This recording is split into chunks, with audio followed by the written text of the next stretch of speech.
We all have anxiety in certain situations. That's normal, that's human. The thing is, for some of us, that's a little bit more extreme. You see, imagine you're anxious because you have a problem at work. Once the problem is solved, the anxiety is gone. That's how it usually happens. But that was not my case.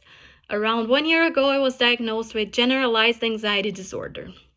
So try to remember how you feel when you're anxious, multiply that by 10, and then bring it to your everyday life. That's how I was living. I was always restless, always on edge. I had problems to concentrate. I always had a lot of negative thoughts in my mind. I was always expecting the worst outcomes, and I felt so much pain all over my body. I sometimes felt like I was burning from the inside. And all of that made me worried, of course, and then I started having panic attacks as well. So once I woke up in the middle of the night and my heart rate was around 200 BPM out of the blue. I also ended up at the hospital once because they thought I was having a heart attack, and turns out it was only anxiety giving me chest pain.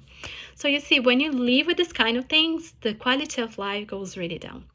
And that's why I'm here today, to share a bit of my experience and of how I've been dealing with it.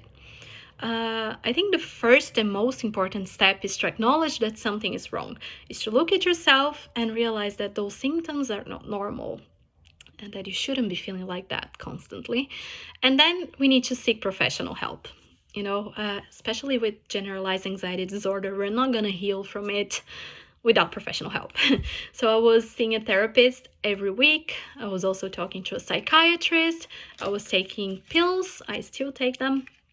But with time, I found other coping mechanisms that helped me as well, because sometimes you don't have your therapist with you, or your friends are not around, your family's not around, and then you have a panic attack and you have to deal with it yourself.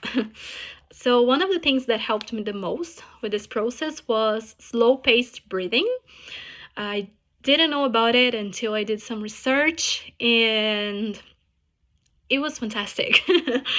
But the thing is, when you're there in the middle of a panic attack, for example, when you think you're gonna die and your brain is everywhere, you cannot focus, it's really hard to stop and concentrate, like, okay, now we're gonna breathe slowly. That's really hard. That's why I got Pneumo. I have it next to my bed, inside my bag, whatever. And whenever I need it, I can just hold it. So it's something concrete, it feels like someone is holding my hand.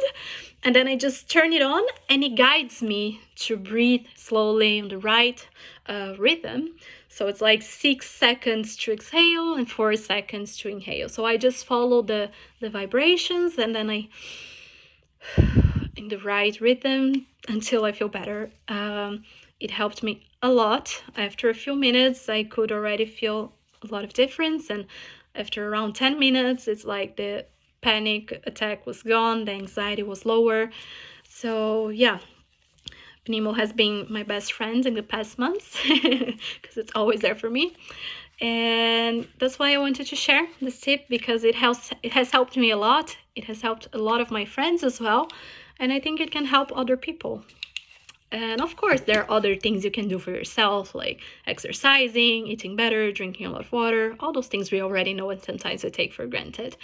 But slow-paced breathing can help with a lot of things, a lot of health problems, including anxiety and panic.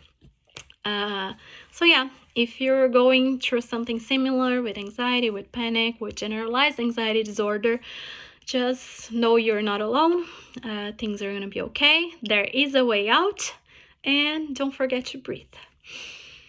It's going to be okay.